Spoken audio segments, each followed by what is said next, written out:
Почему в тюрьмах Туркменистана находится много незаконно осужденных?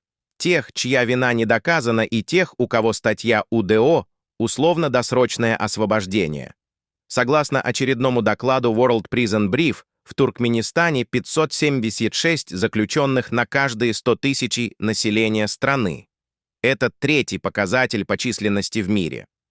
Но если учесть то, что в Туркменистане проживает 4 миллиона человек вместо заявленных 6,5 миллионов человек, то, следовательно, Туркменистан по показателям заключенных пребывает на первом месте в мире.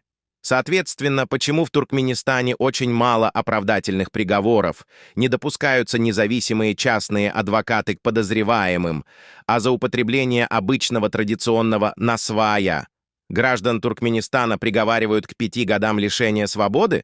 Разве это не обычное административное нарушение? Почему нарушаются статьи 31-36 Конституции Туркменистана?